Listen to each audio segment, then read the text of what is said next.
So after studying this module, you shall be able to learn the concept of motivation and learn about the hierarchy of motives, understand the role of homeostasis as the basis of physiological motives, and learn about the hormonal and neural basis of some of the important motives such as hunger, thirst, sexual motivation, aggression, and psychosocial motives in the light of reinforcement processes. This module introduces you to the various types of motives and the role of brain structures in different motives. According to Gehrig and Zimbardo in 2009, motivation is a general term for all the processes involved in the starting, directing, and maintaining physical and psychological activities. The word motivation comes from the Latin word movere, which means to move. All organisms move toward certain stimuli and activities and away from others as dictated by their appetites and aversions. Motivation is not a concrete thing. It is an abstract term which can be inferred from the behavior of organisms. If a person is angry, we will not get to know this until he shows it in some way. If our inference about the motive is correct, we can also explain and predict the behavior of organisms. This gives us an idea about the whole range of things the person will do. Motivational states are geared towards the survival of organisms. Let us now understand what is homeostasis and motivational states. The basic requirement for survival is the state of homeostasis. Several mechanisms involuntarily work to keep various chemical and other factors of the body in a fixed range. Going significantly away from this range means disease and death. The basic conditions of hunger, thirst, temperature regulation, and sexual motivation, etc., need to be considered in this context. Physiological motives arise due to imbalances in the physiology of the body systems. The body maintains a balanced state called homeostasis. When the organisms depart from this homeostatic state, there arises a need to restore this balance, and thereby the physiological motives are triggered. For example, when a person is feeling hot, the body is moving away from its normal temperature of 98.4 degree Fahrenheit, and therefore the physiological motive or need to balance this temperature arises. In response, the body first shivers to cool itself, and later, if homeostasis is not achieved, the person reaches out to cooler or air conditioners. Here, the shivering of the body is automatic physiological mechanism aroused to achieve homeostasis, and reaching out to coolers and air conditioners are behaviors that the person voluntarily indulges in to restore the bodily balance. Not only the deviation from homeostasis, other triggers are the arousal of physiological motives or states. In certain species of animals, hormonal release triggers the physiological need for sexual intercourse. Pain stimulus, when sensed by humans, triggers the physiological need to avoid its source. Many theorists have tried to explain the concept of motivation. Maslow in 1970 gave the hierarchy of motivational needs. The basic concept is that a motive higher on hierarchy can be achieved only after the lower ones have been achieved. The Maslow's hierarchy of need is depicted in the diagram, starting from biological need, then to safety need, then to attachment need, then to self-esteem need, and finally the self-actualization need. Maslow concluded that the fulfillment of need takes place in a hierarchy. The needs higher on the ladder takes their precedence only after those lower on it are satisfied. A hungry individual cannot be driven to self-actualization. He must satisfy his hunger first. All physiological needs are the first priority, since they are most linked with the survival of the organism. Let us now study the first motive, which is hunger. Motivation of hunger is necessary for survival. Food provides energy to live and for the proper functioning of the body. Several questions need to be answered by a physiologist, such as why do we feel hungry? What brain areas are involved in the process? And when and why do we stop eating? Early researchers have answered these questions by performing experiments. Hunger has been described as a chemically controlled process and/or controlled by the contractions of the stomach. Later researchers suggested the role of hypothalamus in regulating the stomach contractions as well as the chemical processes to explain the hunger motivation. In an early attempt to find the causes of hunger motivation, Cannon conducted an experiment and showed that the gastric activity in an empty stomach was the sole basis of hunger. In his experiment, the subject swallowed an uninflated balloon attached to a rubber tube. The other side was attached to a device which measured changes in the air pressure. Then the balloon was inflated inside the stomach. As the subject's stomach contracted, air was expelled from the balloon and activated the recording device. These reports were correlated with the periods when the subject was hungry, and the record showed that his stomach was severely contracted. This experiment led Cannon to prove that the stomach cramps were responsible for hunger. Later researchers confirmed that stomach contractions were not even a necessary condition for hunger. According to them, level of use of dissolved blood nutrients is responsible for hunger motivation. They focused their attention on glucose and fatty acids. They correlated low rate of glucose with the reports of hunger and eating behavior and high utilization rate with the reports of satiety or absence of hunger motivation. The role of fatty acid is just being investigated. The primary focus has been on the brain areas involved in the whole process. The stomach conveys satiety messages to the brain via the vagus nerve and the splanchnic nerves. The vagus nerve conveys information about stretching of the stomach walls. Animals with a damaged vagus nerve eat until they overfill their stomach. The splanchnic nerves carry impulses from thoracic and lumbar parts of the spinal cord to the digestive organs and carry information about the nutrient contents of the stomach. The role of hypothalamus has been found to be the most significant in this context. The classic work of the 1940s and 50s emphasized the role of hypothalamus by either stimulating it or removing it. They found the role of lateral hypothalamus or LH in exciting the region of hunger motivation and the role of ventromedial hypothalamus VMH in satiety. Electrical stimulation of LH was found to elicit eating. VMH stimulation was found to stop ongoing eating behavior. The lesions made in the two areas were found to have effects opposite to those of stimulation. These studies used animals to study the effect of lesion and the stimulation of LH and VMH. Animals with damage to the LH would not eat or drink and eventually died of starvation unless given special care. It was found that rats with ventromedial lesions developed voracious appetites, consumed great quantity of food and gained weight rapidly. Besides VMN, the paraventricle nuclei of hypothalamus also plays an important role in hunger. It may contribute to diet selection as well as to ending of the meal.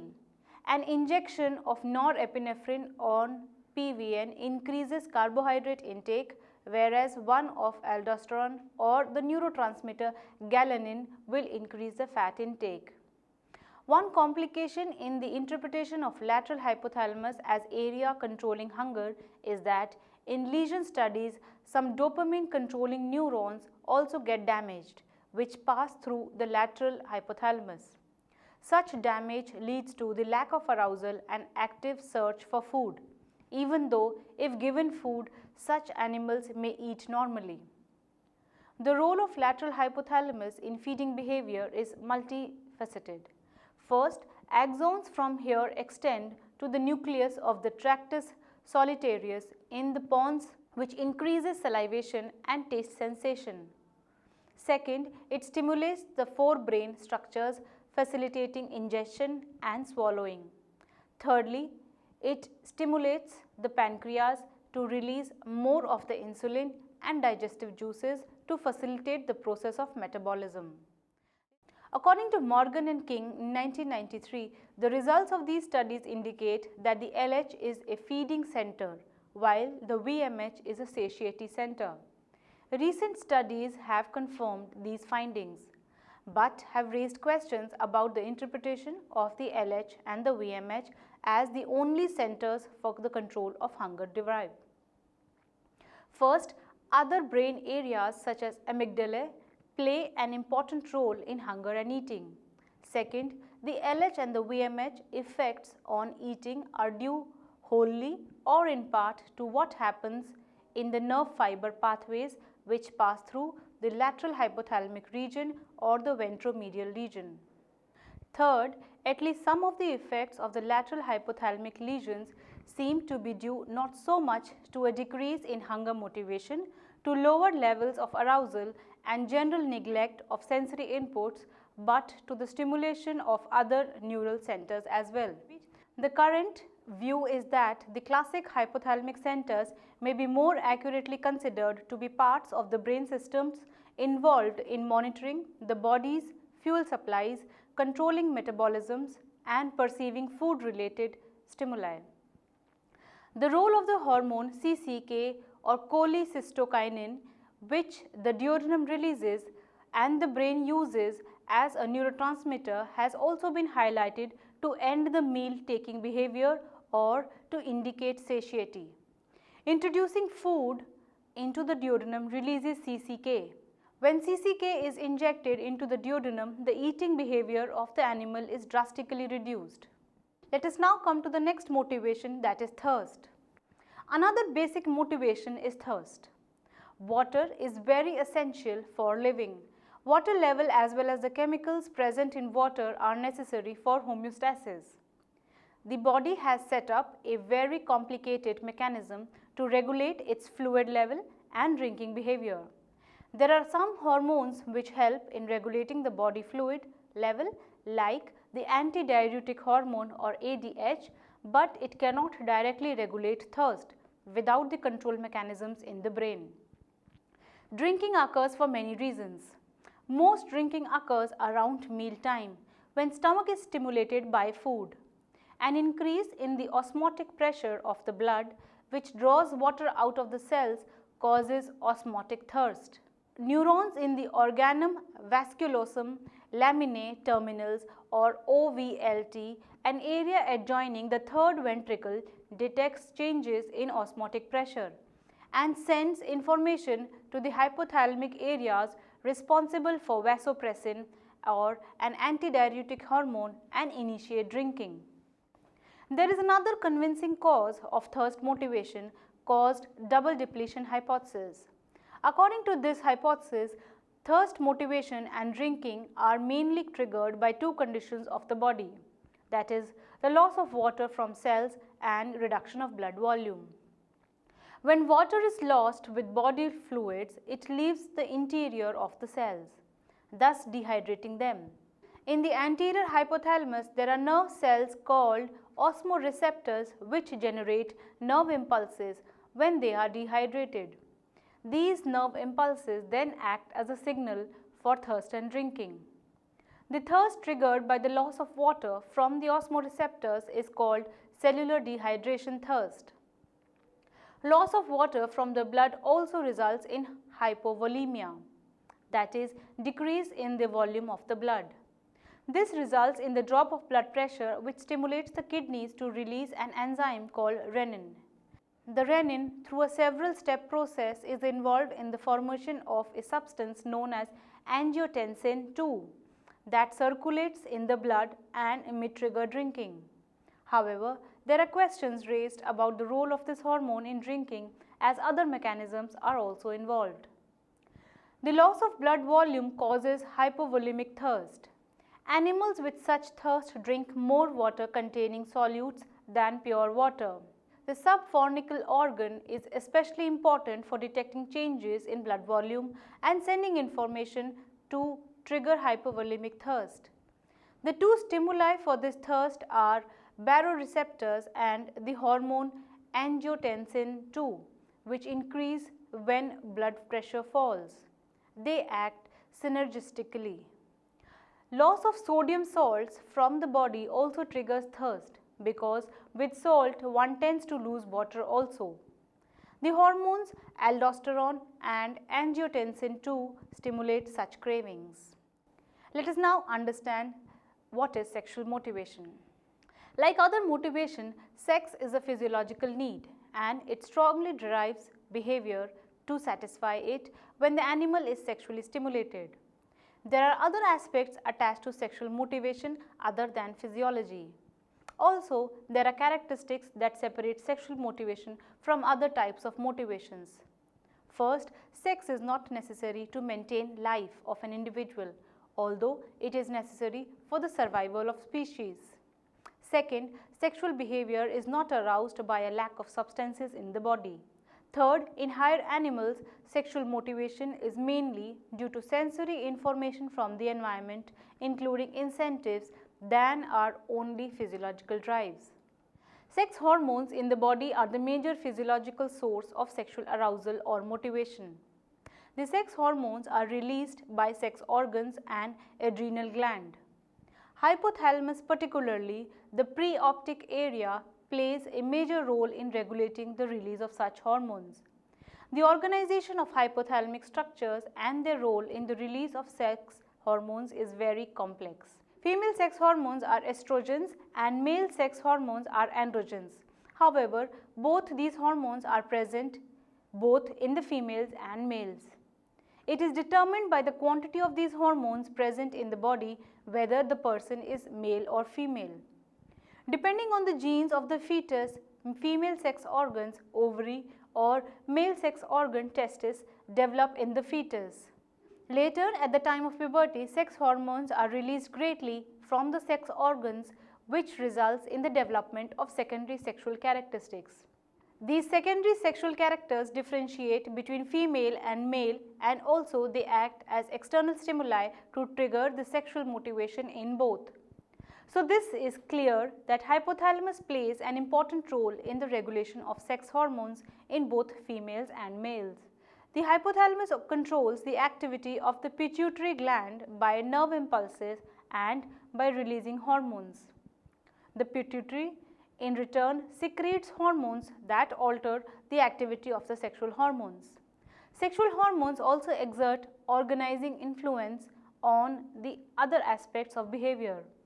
In adulthood, sex hormones can trigger sex behaviors, aggressive behaviors or general activity levels. Such behaviors are affected by the factors of biological and physiological origin. The position of the hypothalamus, adrenal glands and sex organs in female and male body are depicted in the picture.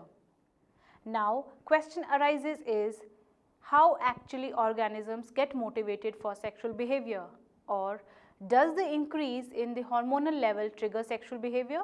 The answer is yes, for the organisms of lower and some of the higher species. In females of lower species, higher levels of estrogen level in the blood activates the sexual behavior, which is called estrus or heat. In human females, there is a contradictory evidence about the activation of sexual behavior from the increased level of estrogen.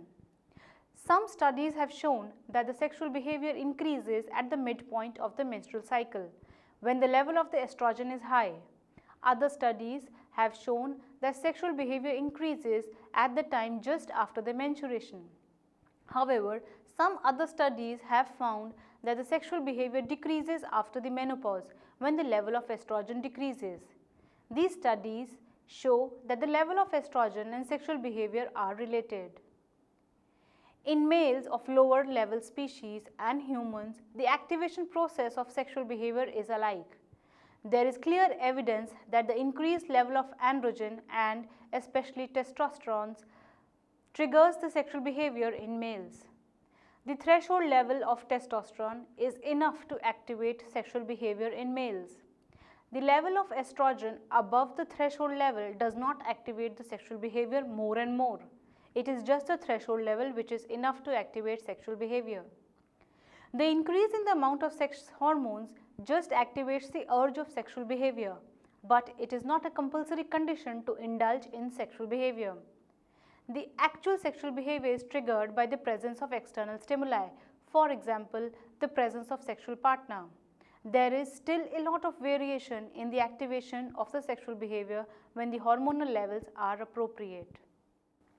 Let us now come to the next motivation, that is aggression. Aggression is the harm done consciously to another person or to own self. Like sexual motivation, aggression is neither a necessary condition for life nor it is due to lack of some substance in the body. However, it has a great adaptive and survival value when the need arises. It has been found that the brain is greatly involved in the causation of aggression. Hypothalamus, in association with the other brain parts, is responsible for the aggression motivation. Studies show that the hypothalamus and the periaqueductal grey matter of the midbrain play a critical role in aggression. Electrical stimulation of the hypothalamus lead to aggressive behavior. There are receptors in the hypothalamus which determine the level of aggression based on their interaction with the level of serotonin and other neurotransmitters in the brain. Amygdala is also associated with the regulation of aggressive behavior. Many studies with lesion of amygdala show that the organism's behavior to compete and to dominate decreases. The role of amygdala in primates is not very clear. It has been observed that the lesion of amygdala either results in increased social affiliation or aggressive response. The picture highlights the position of prefrontal cortex and amygdala in the human brain. The role of prefrontal cortex is seen in regulating aggression. Reduced activity of the prefrontal cortex results in the violent and antisocial activity. The role of chemicals in the brain, particularly neurotransmitters, have been studied. A deficit in serotonin has been found to have primary role in causing impulsivity and aggression. Nevertheless, low levels of serotonin transmission may explain a vulnerability to impulsiveness, potential aggression, and may have an effect through interactions with other neurochemical systems. These include dopamine systems, which are generally associated with the attention and motivation towards rewards and operate at various levels. Norepinephrine may influence aggression responses both directly and indirectly through the hormonal system, the sympathetic nervous system or the central nervous system. Similarly, GABA, although associated with inhibitory functions at many central nervous system synapses, sometimes show a positive correlation with aggression, particularly when potentiated by alcohol. Hormones like testosterone have been linked on average to more physical reaction in many species. The increase in the testosterone levels lead to increase in aggressive behavior in humans also. These findings indicate the sex difference in the sexual behavior. The level of testosterone is less in females as compared to males, resulting in less physical aggressive behavior in females as compared to males. In lower animal species, it has been seen that the testosterone levels increases in males when competing for females for mating. At this point, they need to be aggressive to compete with other males. But this kind of behavior is not observed in human males. Let us now understand what are psychosocial motives. Some psychosocial motives are governed by hormones. The motive of nurturance and maternal behavior are examples of that. They are governed by the hormone oxytocin. Other such motives have evolved since they have evolutionary and survival advantage. Protection provided by living in a group has given rise to the motive of gregariousness. They are thus based on the principles of reward, punishment, and the reinforcement process. Several brain areas contribute to that. The behavior found useful and providing positive reinforcements are retained. The signal in the brain usually travels from the cerebral cortex that signals that a stimulus in the external environment is beneficial and thus the behavior of the self is reward worthy. An area called the ventral tegmental area or VTA receives signals from the cerebral cortex and releases dopamine into the nucleus, accumbens, amygdala and the prefrontal cortex. Stimulation of the nucleus accumbens in humans elicits smiling, laughter, pleasurable feelings, happiness, even euphoria, and is thus a positively reinforcing stimulus. This area of the brain, called ventral tegmental area, amongst the most primitive parts of the brain, synthesizes the main neurotransmitter substance that is implicated in the reward circuitry, pleasure centers of the brain. It is the neurotransmitter called dopamine. The brain structure is located at the top of the brain stem in the midbrain. Amygdala and its connections to the prefrontal cortex and basal ganglia are likely to influence the selection and initiation of behaviors aimed at obtaining rewards and avoiding punishments. Well students, now let us summarize what all we have learned. First of all, that the basis of motivation is to maintain homeostasis of the body. Motives exist in a hierarchy from the simple physiological to the most complex self-actualization. Next, lateral hypothalamus and ventromedial and paraventricle nuclei of the hypothalamus are involved in the motivation of hunger and thirst. Neurons in the organum vasculosum laminae terminals, or OVLT, an area adjoining the third ventricle, are involved with drinking. Sexual motivation is controlled by the hormonal secretions and the hypothalamic areas. The role of amygdala is important in the context of aggression, and the physiological motives are controlled by hormones like oxytocin, several neurotransmitters, and brain areas like limbic system and prefrontal cortex, among others.